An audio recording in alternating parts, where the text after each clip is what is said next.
Ladies and gentlemen, this is Toby Eunice of A Gypsy's Kiss. Stick with me for a couple of seconds, and we will have a conversation about how Fenn gets us from clue 1 to clue 9.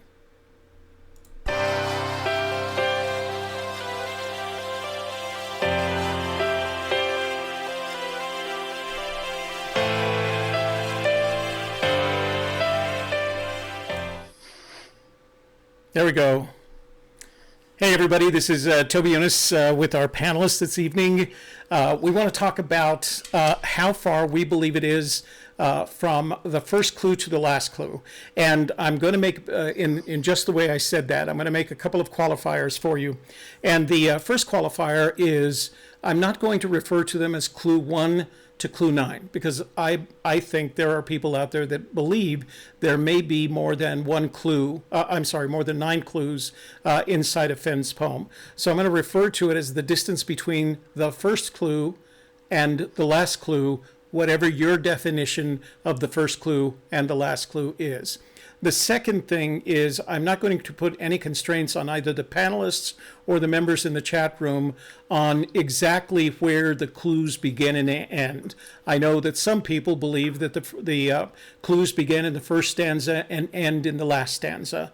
There are some that believe that the clue 1 is begin at where warm waters halt and ends where look quickly down, your quest to cease. So I'm not going to put those constraints on us. This is the first clue to the last clue in any place in the poem. And our discussion is a discussion about what we perceive to be the distance between the first clue in your definition of the poem and the last clue in your definition of the poem. Before we start a conversation, I'd like to have each of our panel members introduce themselves, and I'm going to start in that upper, well, it's going to be my left-hand corner, and somebody just turned on their mic and went loud on me. So, Shelley, could you introduce yourself, tell folks about yourself, and then if you'd like to promo any of your own assets on the internet. Okay. Hi, I'm Shelley Carney with the Gypsy's Kiss, and I also have my own YouTube channel, The Softer Side, which you can get to at www.thesofterside.me. And on that channel, I give relationship advice, and I also have a series of short little videos that are under a minute called What Women Want. And you can check that out and subscribe, and I'd love to have you. Thank you, Shelley. Thanks for joining us tonight. Even if you are just down the hallway from where I am right now. And Cynthia, tell folks about yourself and any of your assets on the internet that you'd like to talk about. So I'm Cynthia Meacham. I live in Rio Rancho, New Mexico. I've been searching going on 6 years now, and I just started a website called chasingfennstreasure.com. I think in early January I started it. So, and occasionally I write articles, and you definitely will get my opinion there. Good. We're going to come back in just a minute after I introduce the other panelists, Cynthia, and I want to hear just a little bit more about your most recent blog post, okay? Let's just talk about that. It's not related, but I think it's important. Okay. And since you have a good communications link with Fenn, I think it's important for our audience to hear about it. Sean Dodson? Yeah, hi everyone. Sean Dodson here. You may know me as Sean New Mexico on the forums, and I also have a YouTube channel that is called The Flip Side of Forrest Fenn's Treasure Hunt. And just wanted to say hi to everybody out there. Thanks for joining us, Sean. And our newest guest and panelist is Brian Eagle. Brian, first of all, tell people how we got to know each other, because I think they should know that one of the reasons we're seeing this tonight is because of my conversations with you and you volunteering some information. And then tell folks what you do and what you're going to do to help us out tonight. Hey, my name is Brian Eagle. I'm from Austin, Texas. I've been living here for many, many years. And basically, I am a Gypsy's Kiss fan from at least last spring, and have been quietly watching, and slowly kind of came out of the woods and came to offer kind of my nerdiness to my friends running Gypsy's Kiss. And so I kind of contacted Toby and offered some of my brain power. I wanted to support the channel more than just a few dollars here and there in super chat or at the PayPal. So I was wanting to donate some of my nerdy expertise to Toby, and that was, through email contact and just, kind of sussing out where they were at and what they needed, and just kind of trying to be as helpful as possible, with. Oh, no, don't freeze on us. All right, we lost Brian for just a second. He'll come back because I know he has a high-speed internet, and as there much we as I could there formation. So what Brian didn't get to tell you was that if it wasn't for my conversations with him, we wouldn't be doing these things live as often as we do, because he introduced me to a open source product called Open Broadcaster Software, and it's become my new favorite do everything tool. So I'm very grateful for Brian to introducing us to that. And Brian will be performing producer's duties for us tonight. So make sure if you have a question, if you're viewing and you have a question in the chat room for one of the members of the panel, ask the question and make sure you let Brian know to whom of whom you're asking the question, so he can let me know and I'll pass it on to the other members in the chat. So I kind of set already the parameters of our discussion tonight. We don't want to make it clues 1 to 9, and we don't want to make it from begin at Warm Waters Hall to look quickly down your quest to seas. It's from the first clue to the last clue, and any place in the poem from the first stanza to the sixth stanza, your choice. What we're talking about is the distance. Now, before we start the conversation, I want to play a clip that Shelley and I think this is Shelley's recording because it was done on her iPhone sitting in the audience, of Fenn. And there was a searcher in the audience, and you probably know her. Her name is Katya Luce.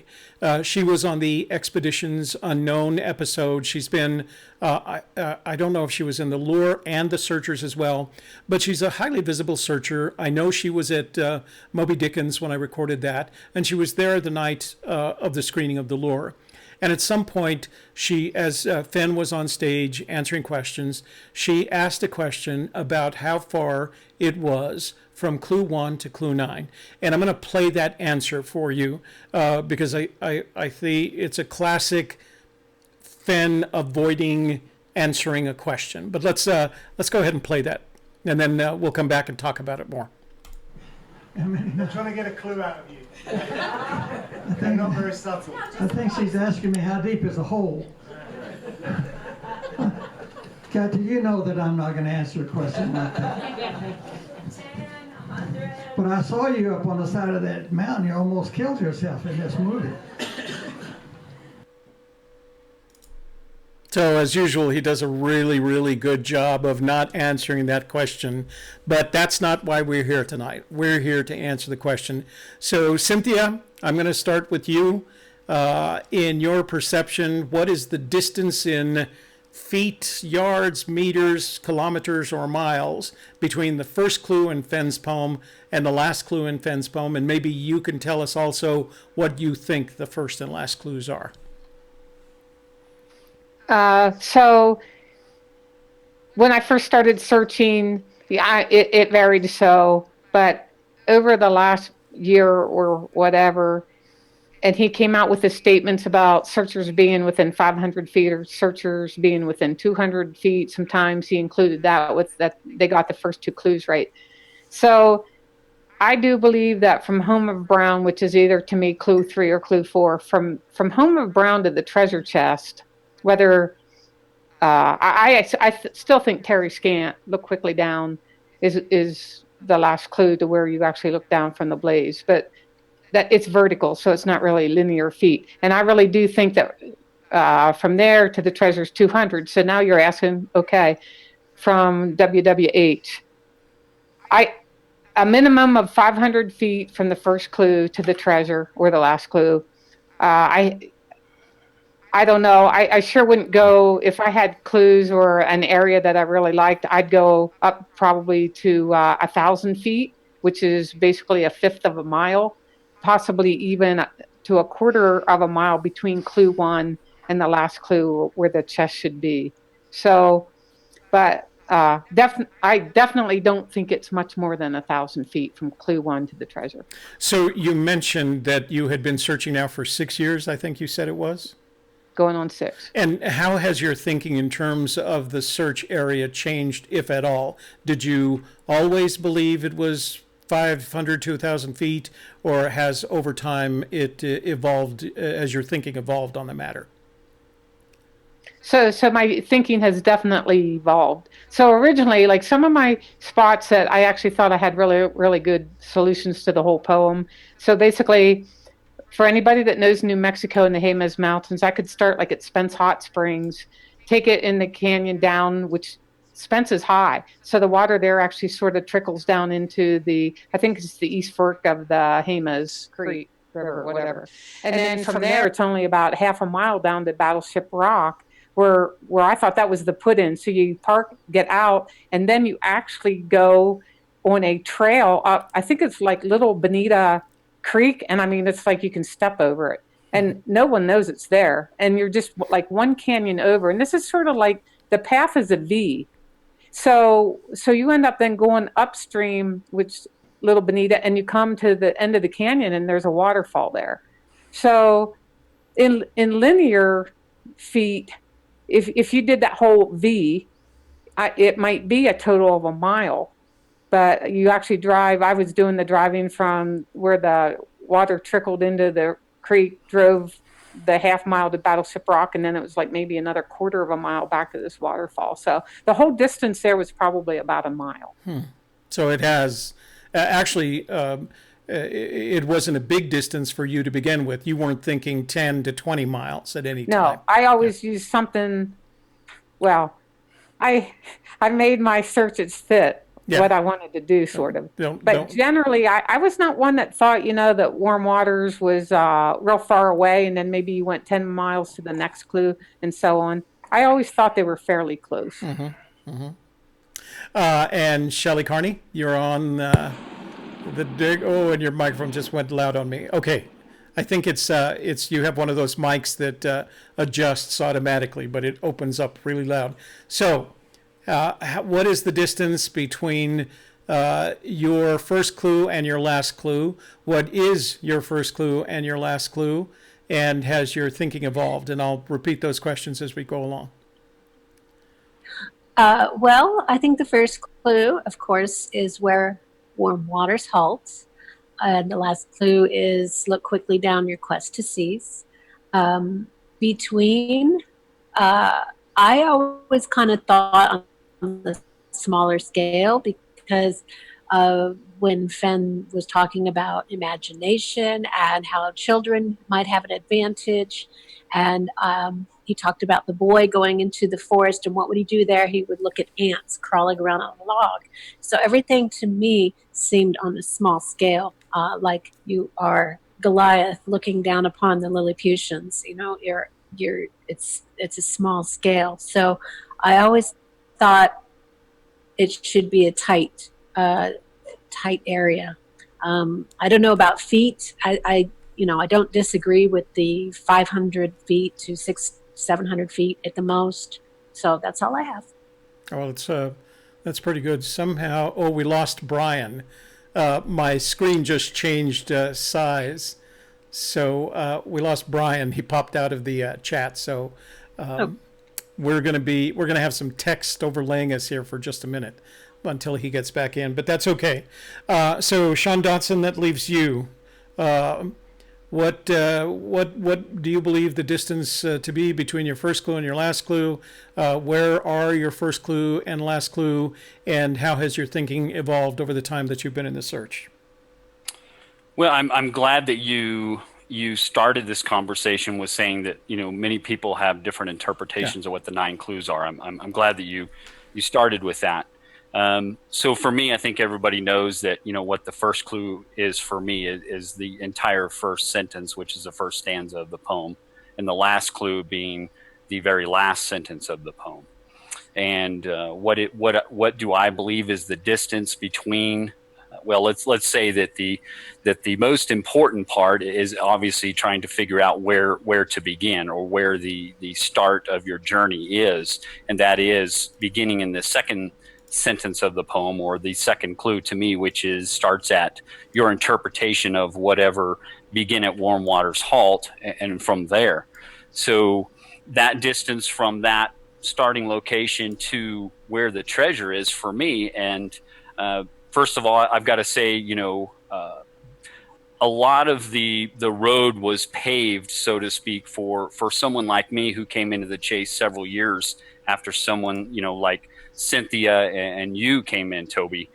So there was a plethora of information out there on the forums, like Dal Neitzel's website and others, that provided information of those searchers that have been out there, boots on the ground and blazing trails for us to follow. So, taking the time and really going through what all these veteran searchers had done before us, and it's even better for those searchers that probably come in even after someone that's as new as I am in the chase. Did you have something, Toby? No, you go ahead. So there was a lot of great information out there that was already kind of paved out there. So to kind of give a description of a little about how I thought and came along with the distance for me is, I'll go back to my Yellowstone solve, which was for me was the, warm waters halt for me at that time was the Madison Junction. And then taking into account, Forrest Fenn's somewhat of mission from his preface to Too Far to Walk, that it was the river distance of about 10 miles was what was too far to walk for him. So for me, I took Madison Junction and I went south along the Firehole River, which ended up being upriver. So the canyon down for me was the Firehole Canyon, taking the river distance of about approximately 10 miles up Firehole River, which brought me to Muleshoe Bend. And then from there, that was my put in below the home of Brown. And then I went up what is called Rabbit Creek up to Rabbit Spring. But what I paid attention to also, information that was out there that was available, was that, the distance that Forrest, went from his car was no more than 3 miles. So for me, that interpretation of that is he, with 2 trips from his car to hide the treasure, it was no further than 3/4 of a mile. So limited with that distance, I kept that distance to there. So really, for me at that point, the entire distance was no further than 11 miles is what I came up with from there. So at that point in time, that distance from, my starting point, which was Madison Junction, to where I believe the treasure was a little less than 11 miles. And has that over time changed for you? Not just the clues, but has that distance remained pretty much the same? What are you looking at today? Well, I think that the too far to walk thing has definitely changed. Now there's different interpretations of that. Is too far to walk a metaphor, as he speaks of in the Moby Dickens interview, where he says that, I think that line is kind of a metaphor for my entire life. So is that really a metaphor, or is it an actual literal physical distance of a river distance of 10 miles? And that can vary between, different searchers. And I don't want to mislead anybody and giving an interpretation that may be different from them or something else. I like people to come up to their own interpretations of what they think. And that's fair. I do want to comment on something that you mentioned early at the beginning of your conversation, and that's how much more information there is today than there was when I first got into this search. There was a limited amount of information when I first got in, but by the same token, there's even more mythology. Yes. And information that may or may not be valid in all of that. So good and bad mythology. Exactly. Yeah. So I'm going to ask myself the question, what I think the distance was, and when I first, I have always been a proponent that the first clue was, there we go. Hi, Brian. No worries. We know you're back. I'm going to have to readjust the window here. Just give me a second. So everybody's going to be watching this window jumping around. Not your fault. So we're glad to have you. You told us your whole life story and all the embarrassing things about it. So and then got out. Later. By the way, for our audience out there, for those that you noticed, those of you who noticed, yeah, we all wish we had Brian's radio voice to to work with. Thanks. So, Brian, the other folks have already introduced. I know you're a producer tonight, but it was my turn to tell people my evolution of the clues, the distance between clues, the first and the last clues. I have always believed that the first clue was begin at where warm waters halt. Well, I shouldn't say always. And when I started my research, I looked at a number of possibilities, and the possibility that made the most sense was begin at where warm waters halt was my first clue, and look quickly down, your quest to cease was the last clue. So I've always worked under that premise. My first search in 2013, summer 2013, was on the Rio Chama. And this was before Fenn had mentioned that the search was not associated with a dam, but at that time the trout waters began at the bottom of the dam and went downstream from there. The put in below the Home of Brown for me was that little Cooper's Ranch store where the biggest brown trout. The record brown trout in New Mexico is held, and then it went down from there. The No Place for the Meek was the suspension bridge that crosses the Rio Chama, and then it went downstream from there. But it went 5 or 6 miles, and then I realized it had to go further, so I came back out and went further south, and then back again west. So my total distance from the point that I started to where I had my son crossing the Rio Chama, trying to get an island in the middle of the river, was at that point about 12 miles downriver. So that was big. And I came, like all of us, going out on our first search where we're convinced we know where it is. I came back very frustrated and thought, boy, man, I have to rethink this. Over the years, my search area has gotten progressively smaller, and honestly, not that Cynthia and I copy each other, but we're in about the same place. And maybe that's after, just being out boots on the ground as often as we have, and you come back and you say, this can't be a big search area. And for those of you that watched our show, I think it was like 2 weeks ago now, where we talked about the distance of the search area. I'm with Cynthia on this, somewhere between 500 and 1,000 feet, and I'd even go smaller, 5,750 feet. And here's why. I brought visual aids tonight, okay? So these are 9 breath mints in a search area that's 10 miles in radius.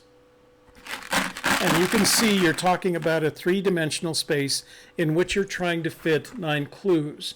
And the problem with putting 9 clues in a 3-dimensional space that's 10 miles in radius is that there's a lot of room for just a few clues. And it makes it more difficult for you to identify what the correct clues are. There isn't just, in a 10-mile search radius, there's not one Home of Brown. My guess is there's dozens of metaphors that could be identified as the Home of Brown. This is the same 9 clues in a 1-mile search area.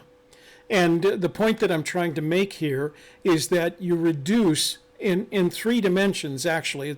It may seem like 2 dimensions on a map, but in 3 dimensions, because we live in a 3-dimensional world, you reduce significantly the size of the search area, so it makes it more rational to look for 9 clues in this little plastic box than it does to look for 9 clues in this big plastic box. And so, as I said, over my life in the search, my search area has gotten progressively smaller, and interestingly enough, it has started. It makes more sense to me now than it did at the beginning of this process. So, before we get to Q&A, I'd like to just stop for a couple of seconds, guys, and greet some of our guests in the chat room. And of course, Eric Schmitz right at the top came in early. Scott K. Brian's. Oh, did you get in the chat room as well, Brian? Is that you or another Brian? Oh no, that's Brian. Yeah, that's you. That's me. Yeah, Sledneck, Jimmy Fast, our moderator, at least one of our moderators are here. Craig Carter, nice to see you. Bill Cross, not driving through a monsoon tonight. Jason Dent, Dave Erickson, Dr. Brown, nice to see you again. Ryan Lowe, Virgil Kane is my name, waving at us. Steve, thanks. We always look forward to having you guys here as well. Sledneck, Rick Plank, Lori James, Live long and prosper, Lori. TR7100. Now that's a new name. I don't know. Shelley sees them more often than I do. Journeyman, Julie Smith. Hi. Deborah Jensen, Susan Heckenlabel. Hi to both of you. Paul Wood, Dave Oberding. Wow, everybody's in the house tonight. J.M. Calhoun. Hey, Coach, what's up? Paul Ammons is here. Cindy Guess. Jay Miller. William Ortiz. A nice Santa Fe Hispanic name. Illinois Ghost. Hey, nice to see you, Illinois. Good to hear. The Ghost will be out in New Mexico this weekend searching as well. And I think it's like his 108th, correct me if I'm wrong, but it's his 108th or 109th trip out. J.M. Calhoun. J.M. Calhoun says, Brian, you should be on radio with that voice. We agree. Buddy Allen saying sup. Chris Thor. Chris, as some of you already know, is the head moderator, what do they call him? The administrator of the Hint of Riches, the Hint of Riches forum, and she manages that very nicely. Nice to see you, Chris. Glad you could be here this evening. Roadrunners, listening from Tulsa, Oklahoma. Renee Slarva, howdy. Dave Kramer, greetings. Alan K, hello. Ken Saul, hello. Sam Smith, hi guys from Tennessee. Patricia Marin, hola. And Illinois Ghost says it's 109. So, what? Hold on. We have a Paul Ammons. Paul Ammons for the big. Yeah, wow, Paul. A big cha-ching. Dang, Paul, thank you very much for your smart chat. By the way, you all know you can use, go scroll down to the bottom of your chat window and make a small contribution. That's very kind of you all to do that. But Paul, that's more than kind. Thank you very much. We truly appreciate it. We're glad that you enjoy what we're doing here enough. So I haven't seen any questions yet. Have you, Brian? Yeah, I actually, Eric Schmidt was asking Sean about Dirt Road Diaries updates or what happened in the Dirt Road Diaries. So I was just, I think because Eric's been so helpful, we probably should help him out with that info if Sean has some updates on that. Yeah, I did see Eric's question early on, right as the chat started. Eric, to answer your question on that, I got a couple emails from some people that were saying that they were having troubles find it based on the name of it was very similar to a Luke Bryant song, which that was one of the reasons why I kind of named it that. But also, I like to say, we'll catch you on the flip side. I've been saying that for years before I would go out on a search on a couple of the forums. So I kind of like to be able to say that at the end of my videos to say, hey, I'll catch you all on the flip side. And that's going to be the new YouTube channel name. And I'm working with Toby on changing the intro. So he's giving me some information. I'm putting together a really cool intro that kind of mirrors that flip side. So, yeah. We'll thank we'll you for the question, Eric. Fiverr.com. I want to go back before we go on to another question here, Brian. I want to go back to Cynthia, and Cynthia, as you know, you're well aware. The hot topic in all the forums this week was the email exchange that you had with Forrest. So why don't you tell us a little bit about the exchange and anything that's happened since then? So I was writing an article that had to do with a guy that I had met and done a brief search with. It was his search, and he was asking me some questions. It was in the Red River area. And then that got me to think about all the friends and the people that I've made during this quest, and then in the social media aspect, and whether or not, I don't know how many blogs. So I just started a website, and I have no idea how many websites are really out there, whether it's YouTube channels or whatever, where there is a community of people that are all throwing their ideas together.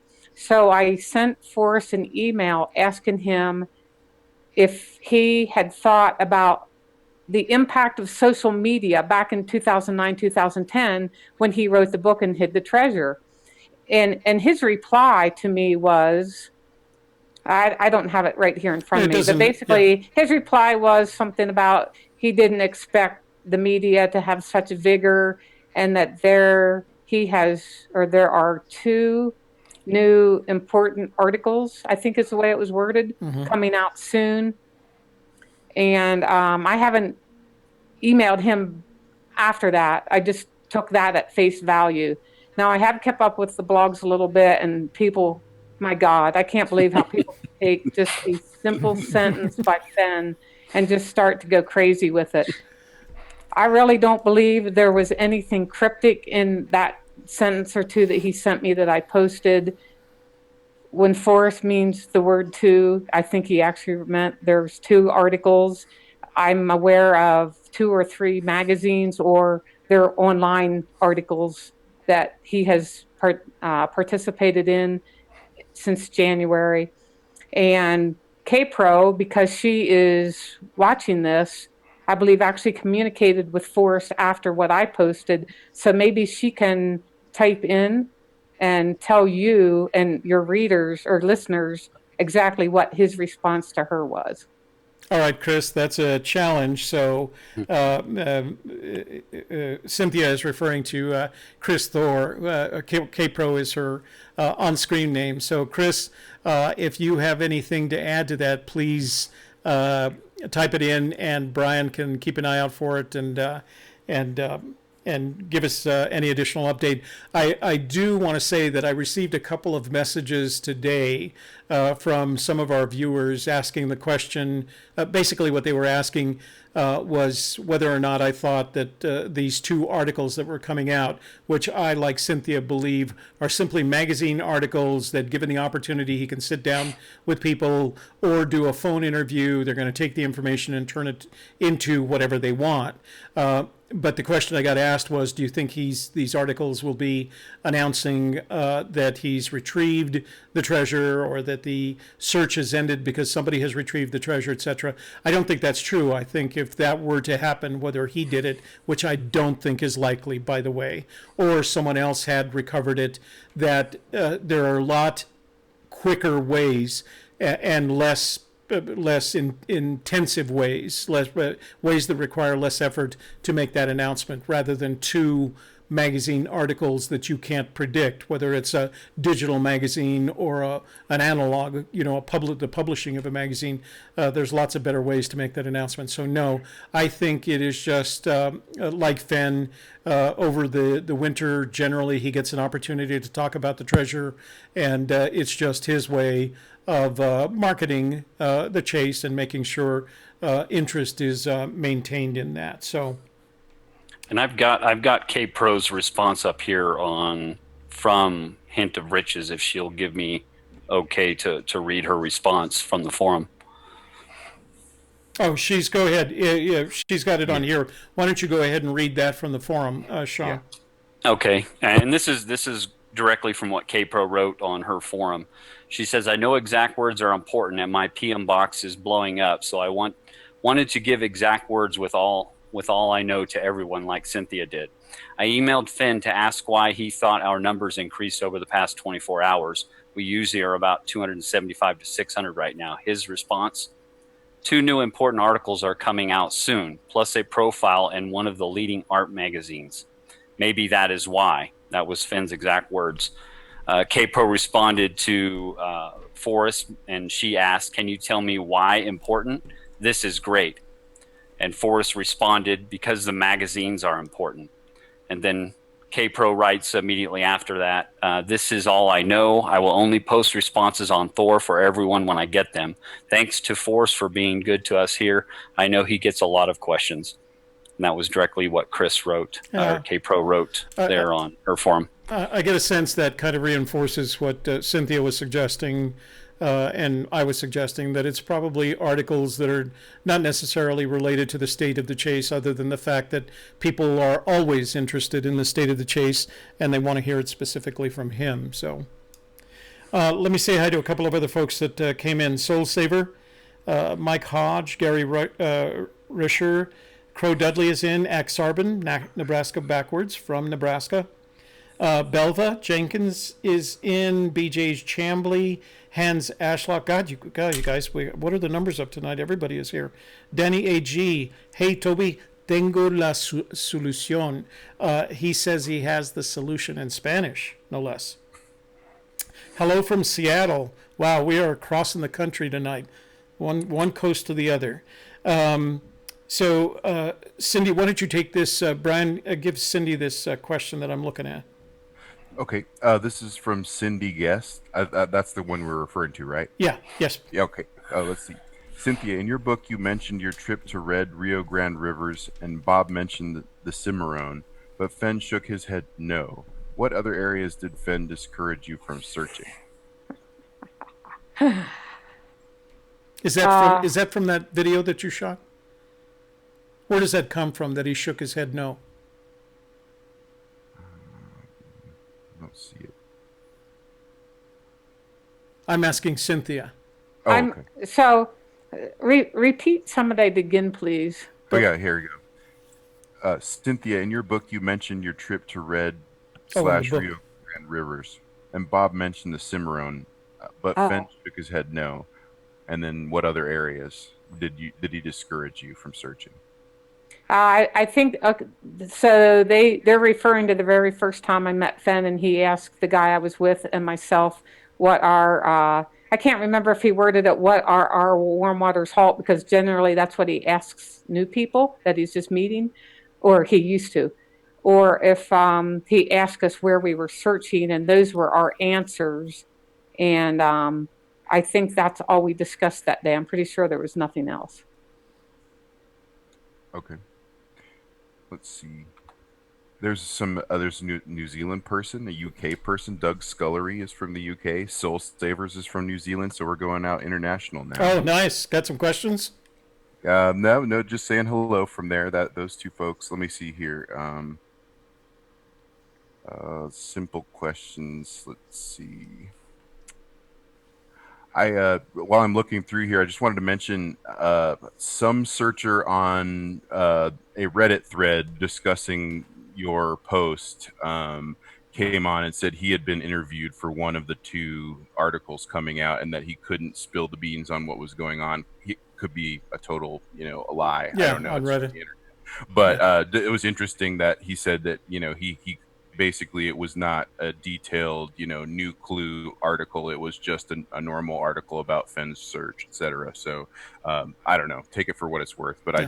I wanted to mention I saw that. All right. Was that guy's name James Frey?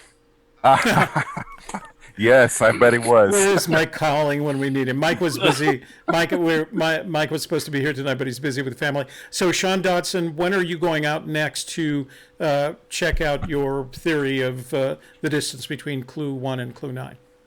Very soon. How soon? Probably about a day after you. Oh, okay, all right. I'm gonna be following you and Shelley around. All right. And Cynthia, when are you going out next, and where are you going? I'm leaving Saturday. Oh, wow. North. Oh, north. Is this your trip to Yellowstone? It's my first trip to Yellowstone this year. Now, is this the one when you're going up to stay, or will you come back to New Mexico? Yeah, no, I'm coming back. This is actually just to learn my way around a little bit. Mm-hmm. So I went to see, I'd like to see downstream of the Madison, downstream from Hebgen, and then it goes, I guess, west a little and then northwest. Mm-hmm. So basically Ennis and Three Forks. So I'll stay in that area and look around, and then head over to Gardner and stay there a couple days. And I looked at the webcams this morning, and it looks like the whole area got a lot of snow again. Oh, great. So, it doesn't matter. I'm not really searching. Right. I just want to know my way around. Well, just be safe. We don't want anything bad to happen to any of our searchers. Yep. Hey, Toby, if I could, while Brian's looking for some questions and stuff in there, if I can ask Cynthia a question, if that's possible. Absolutely. That's the idea. Cynthia's kind of like I'm a fan of Cynthia for sure. She's definitely blazed the way for quite a few of us. So this is the first time I've ever had a chance. And really, Cynthia, Forrest has mentioned that the blueprint is challenging. So he believes that the treasure will be found by someone who can best adjust. And us all being from New Mexico, most of us here, with the exception of Brian, you've made a huge adjustment in your search from going from being a very avid, New Mexico searcher here in northern New Mexico. Can I ask what was if there was any kind of epiphany that really had you adjust from New Mexico to moving way up to the northern states of the search area, if you don't mind me asking? No, that's fine. So I was on here a couple of weeks ago, and I believe that's when you were gone. Mm-hmm. But and I had talked about it a little bit then. So mostly for myself, I totally believe that begin at where warm waters halt is the first physical clue or geographic feature that we have to find. And I have exhausted all my ideas for New Mexico, and I sort of pretty much believe that it's a geothermal feature. However, Toby talked about his warm waters halting being the fishing, the New Mexico fishing terms, and I love that too, and I've used that a lot in the past. I'm even out of those. So for myself, it's like it's like I'm just going to have to give up New Mexico and open my eyes and just, so many people have searched whether it's Yellowstone Park or West Yellowstone or the Gallatin or Gardner or even Wyoming outside of the park. And I think they all have such valid solutions. So I started to look at some of those and it's like, you know what? They could have it.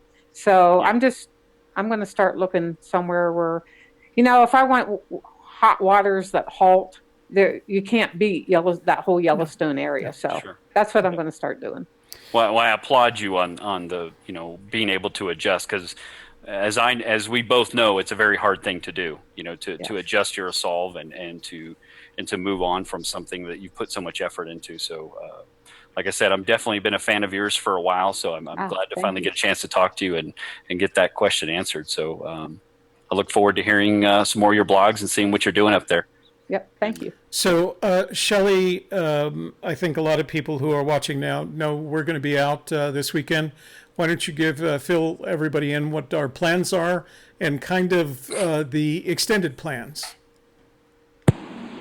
The extended plans? Well, in addition to searching. Oh, I see. So, right, we are headed out tomorrow morning. Going to drive up to the Cimarron area, look at a couple of places that we're interested in. We hope to fly the drone. The weather's good enough for that. We found out we can't do metal detecting in the state park, but on our way back, we're going to probably spend the night either at Taos or Red River, and on the way back, we'll hit Pilar and do some metal detecting in that area. And we'll be doing some filming. So we'll have some of our projects will be up on our Video Tarot channel. We'll be able to see the metal detecting video and the drone video there. So one of the things we're trying to do, because we're busy with a lot of production responsibilities, is we're going to let A Gypsy's Kiss remain pure to the Fenn information channel for us, where we'll put all our content related to the search for Forrest Fenn's treasure. And then my I don't want to say my oldest YouTube channel is videotarot.tv, and we'll put everything else up there because it's kind of a, you're going to have to look for playlists. We're going to have Boating on a Budget. We're going to have the metal detecting channel. We do our marketing channel up there, the short documentary shorts.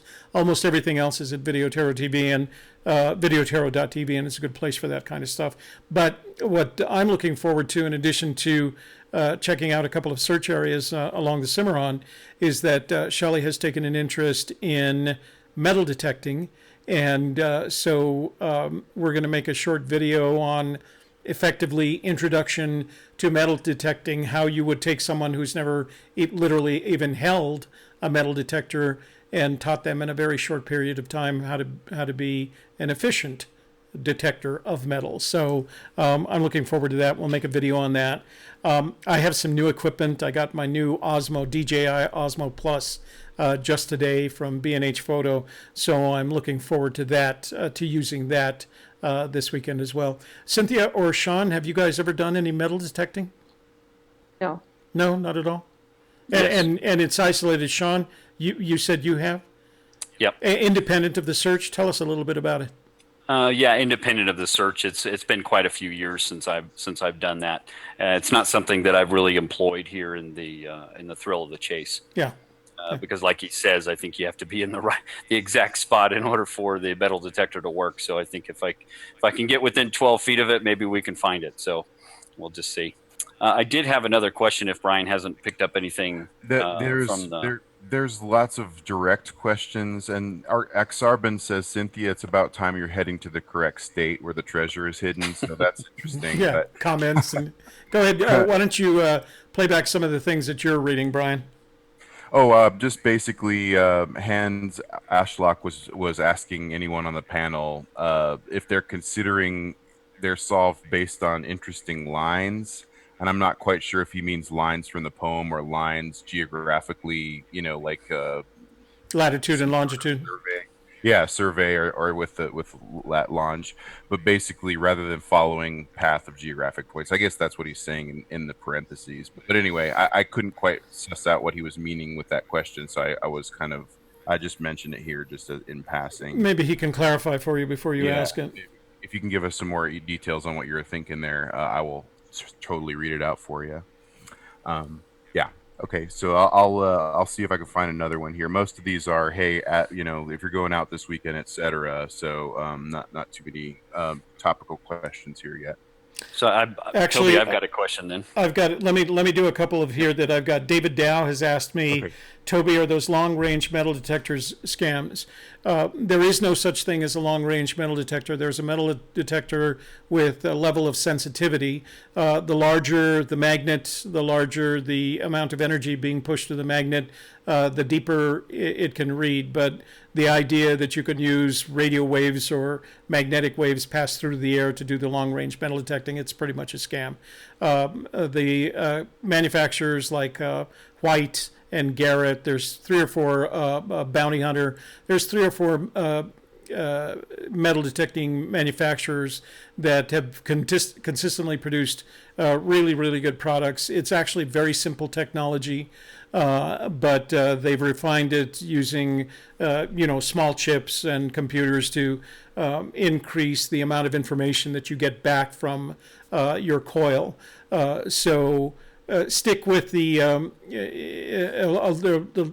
if it has long range in its description, don't buy it. There's no such thing. Buy a good metal detector from White or Garrett or Bounty Hunter, and you'll do fine. They start in the low. You can buy metal detectors for children in the 80s.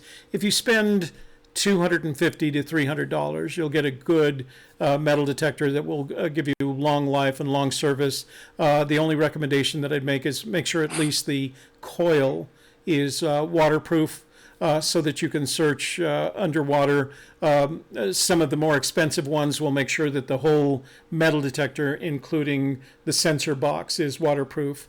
But at least make sure that the coil, and like I said, if you're in the $250 to $300 range, you should be fine. So let's see. You got any others? I was going through these and I got... Craig, see where we are with Craig Carter? Let me take that one and then go from there. Go ahead. Craig Carter, Toby, do you believe the finder will keep the find a secret and not even notify Forrest Fenn? I can't answer that on behalf of the finder. The answer is I don't know. I would strongly recommend that whether the finder wanted to maintain their anonymity or not, that at a minimum they either inform Fenn, or if Fenn is not around, that they inform the media. You can do that without projecting, without still maintain your anonymity. And I think by doing that, you would do the search community a favor, so that no more money and time would be spent searching for a treasure that had already been recovered. Now, at the same time, if you've decided to do that, if you've recovered the treasure, then you're going to have you're going to have to produce some kind of evidence that you recovered the treasure, taking a picture of it in situ, or taking a picture of the various items as you inform the media. And the media will expect that. Nobody's going to announce it if you don't have some sort of evidence. Whether they do that or not, I can't predict. I think that's unpredictable. We have said what we're going to do, which is maintain our anonymity, and but we're going to let the media know that the treasure has been recovered. What else you got, Brian? Jeremy Milstead is asking the whole panel, of all the solves that have been placed in the public domain, has there ever been one that stood out, whether witty or ridiculous to you? Shelley, have you done enough research? You want to take that one? Maybe it's a little too open. No, that was something that wasn't like, I hate Cimarron or this is good and that's bad. Or yeah. There. I'm sure. Well, Sean, why don't you take that question? Repeat it for Sean, Brian, would you please? Oh, sorry. Go ahead. For the panel, of all the solves that have been placed in the public domain that you've come in contact, I'll put a parentheses there.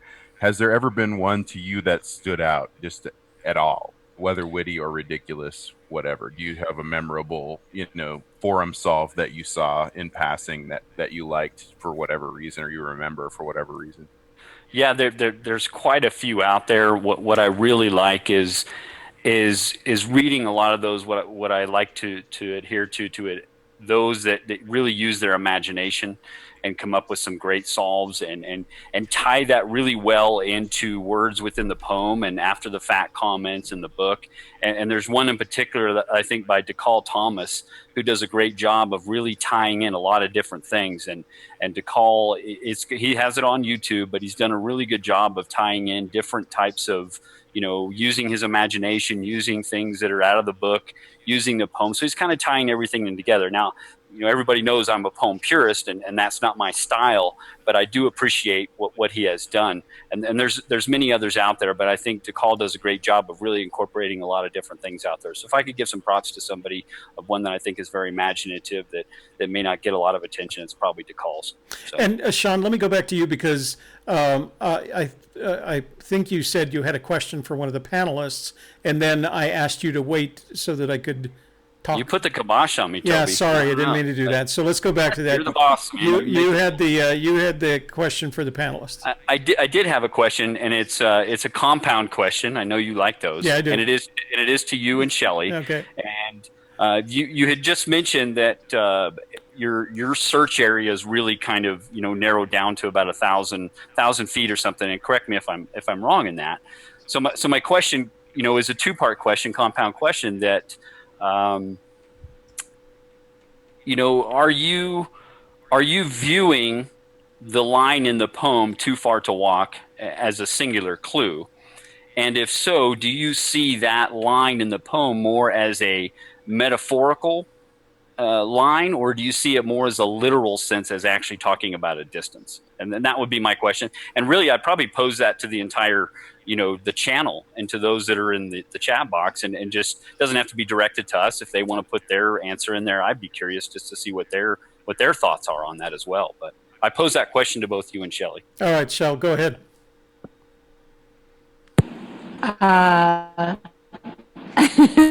So, what do you want to know? I was at. Go ahead, Toby. He wanted to know whether we look at the line in the poem "Too Far to Walk" as a single clue, or perhaps connected to "Take It in the Canyon Down." Right? I'm assuming that's where you think it might be connected. And if so, is it literal or metaphorical? Okay. You got me last week. It's my turn. We just talked about this today. Did we lose her? We did. It's paused. Yeah, it. I froze her with that question. Froze her with that question. We're gonna have to wait for her to come back. Okay, you're back, Shell. Can you see us?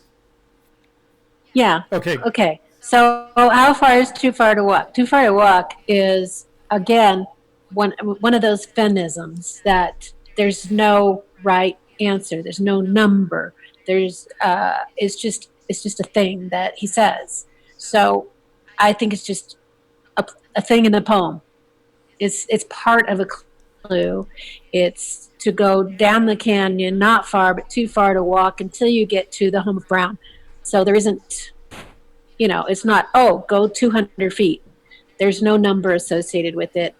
It's just a feeling. That's all.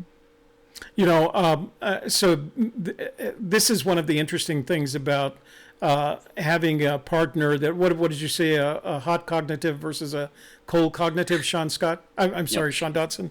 Might change my name. No, well, that's, I've told you our Sean Scott story already.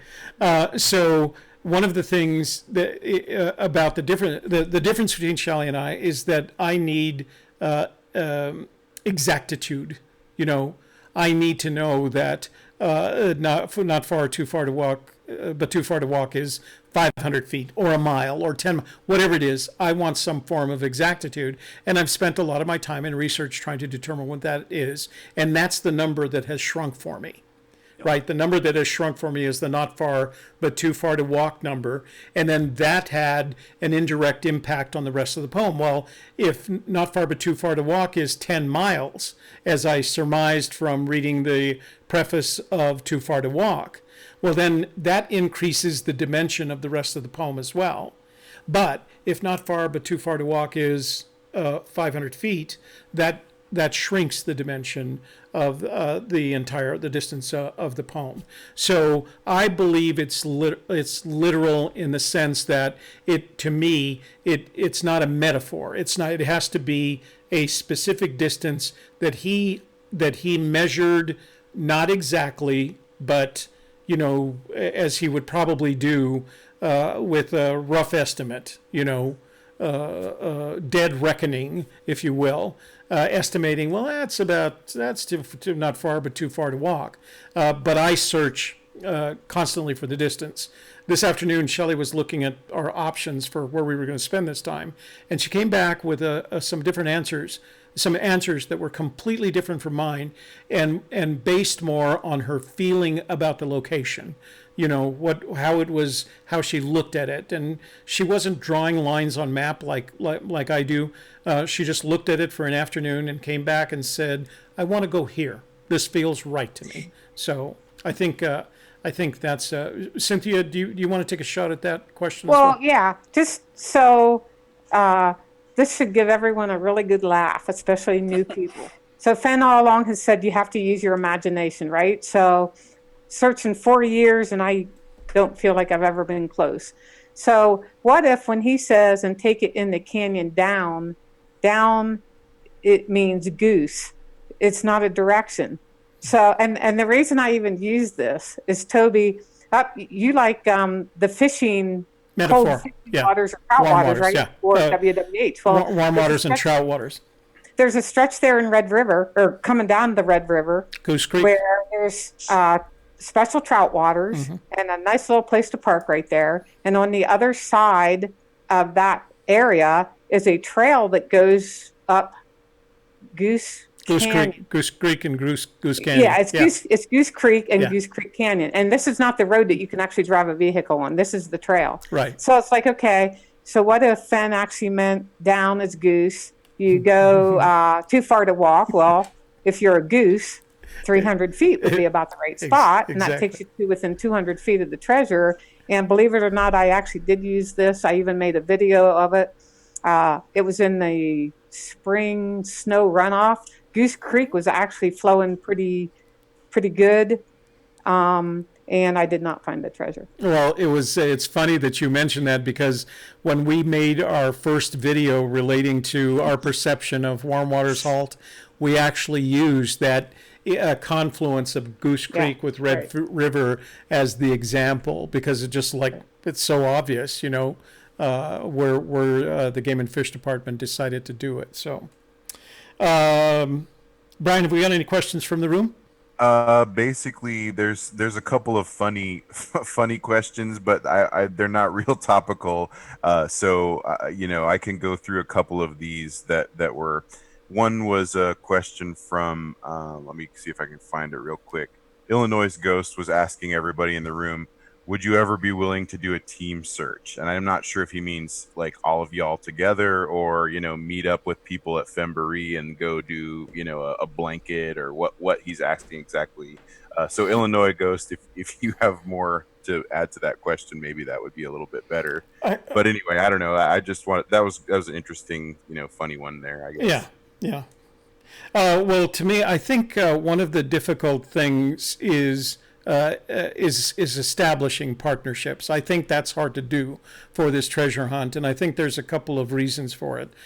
Number one, the number the solutions to the poem are so diverse, and people have invested so much of their effort into them that it's hard to get them to change. So the conversations that I've had with other searchers who say, "Why don't we work together?" They listen to my solution, which is as good as anybody else's or as bad as anybody else's. I don't have the treasure, and I listen to theirs, and our mutual reactions are, "Oh well, yeah, that doesn't sound like they work together." So I think establishing a partnership in this treasure hunt is really, really hard unless you see someone who's refined their search. The other thing too is I've noticed that a lot of the prominent searchers have a number of solutions. They seem to, the solution seems to change as often as they're video recorded looking for the treasure. And I think the difference between what we've done is we've picked a solution and we've stuck with it. And we're going to keep working that solution until it's so disproven, then we'll go to a second one. And then, of course, we'll probably announce that one as well. According to Cynthia, that takes about 7 years, right? It took 4.5 years. Let me know, Toby, when you want to meet in West Yellowstone. Yeah, you know what? I can't get past that right now. Of course, and I think you're teasing me with it. I can't get past it ever being in West Yellowstone because I haven't done what Cynthia has done. I haven't used up all our solutions in New Mexico just yet. We've got to work through New Mexico, and honestly, it's a lot less expensive. And if I could, Toby, just let IG know if while he's here in New Mexico for his search to try and meet up with him or something. Maybe we can have a coffee or something. Yeah, that'll be fun. So that'll be fun. IG, reach out to me if you can. Toby, I have a question. Yeah, yes, ma'am. So I have a question for you and Sean, because Sean, so I think you indicated that your distance from clue 1 to clue 9 is slightly different, where you use actually the first stanza to the end of the last stanza, whereas Toby, I think, is more along my lines. But for both of you, what I was curious is, do you think all 9 clues are contiguous and actually touch each other? So like when you finish your first clue, so Toby, for you, it's your WWH and where your trout waters begin, because it's where the warm waters halt. Right, exactly. Do you think that, so you actually physically walk and then the next clue starts where that clue ended to where all 9 clues are contiguous, and that's one reason you keep a small search area? Versus Sean, if you could explain a greater distance between your clues and how it could be then that they can't be circumvented to where you could just basically skip some of them. Yeah. Why don't you go with yours, Sean? You answer first, Sean. Oh, sure. Make me go first, Toby. I see how it is. Again, I'm glad you talk about first clue through 9 clue, because I am a 9 sentence equals 9 clue kind of person. But I believe that the meat and potatoes of the clues exist between stanza 2 and 4. And in between there's 4 sentences. So I see 4 clues in there. So those 4 clues that exist in there are what I see as the directional clues, Cynthia. I think those are the clues that get us from our starting point to where the treasure exists. Now, the remaining clues are still, to me, are still important clues. They are still... like Forrest Fenn says, you cannot ignore any of the words in the poem. So they're still important to me. And they are clues that may not get you physically closer to the treasure, but possibly mentally closer in understanding the poem as a whole, as the big picture. So for me, the clues 2 through 4, which exist in stanzas 2 through 4, are the directional clues that get me from the starting point to the treasure. And that distance to me still is within that 10-mile square mile radius, as I like to refer to it. If that, hopefully that answers your question, Cynthia. Yeah, it does. Thanks. Okay. So let me try and answer from our perspective. I believe that the clues are contiguous in the sense that although they may not be physically touching one another, Warm Water's Halt connected to the end of the canyon down, I believe, and this is part of what drove me to, this versus this, and that is that I believe they're visually connected. That in order to follow 9 clues from beginning from point A to point Z, or whatever 9 is, that there has to be some kind of connection. And that's why we say, when we talk about imagining what the clues could be, and Fenn saying the searcher who finds the treasure is going to go with confidence from clue 1 to clue 9, visualizing what each clue is, and we believe that once you're out there, there's going to be this visual connection at each of the clues that is contiguous in the sense that there's a visual connection rather than a physical one. If you're talking about 500 feet, there's or even 700 feet, there's a very good chance you're going to be able to see the clue 2 from clue 1 and clue 3 from clue 2, etc., etc. Otherwise you're just wandering around in the bushes. Yeah, and the clues in the poem are contiguous. They are touching. They are bordering, as if you look at it from a sentences standpoint, or you look at it as a physical representation of the clues on the ground, which to me, those physical clues, those markers, or whatever you want to look at them, are clues 2 through 4 as it goes through stanzas 2, 3, and 4. So yeah, they're still contiguous, and I agree with the way Toby looks at it too. They're still touching, they're still bordering in the sense of how the poem is laid out, but they're also geographically should be touching or within that radius that I'm explaining that I see the clues fitting within. So Cynthia, great question. I'm glad you asked it. Glad you asked it. Yeah, that was a really good question. Brian, are there any questions that have to be answered, because we got to start wrapping up here? I just wanted to mention Chris Thor had a question, and seeing how she's a little bit of a presence, I just wanted to say, Chris Thor said, AGK to all, what is your plan if you don't find it this year? It's a pretty direct question, but, seeing how we're trying to be nice. Yeah. All right. So Cynthia, what is your plan if you don't find it this year? Well, just keep trying. I can't imagine giving up. As long as I still have the physical health that I can walk and go search, and I still have enough money to put gas in my truck, I just don't think I'll quit. You and, is it Dolly, your dog's name? What's Molly. Molly. You'll still just go out and be in the woods, huh? Yeah, Sean? I mean, driving to Yellowstone is so much more difficult than it was searching New Mexico, which is the worst thing for me. Yeah.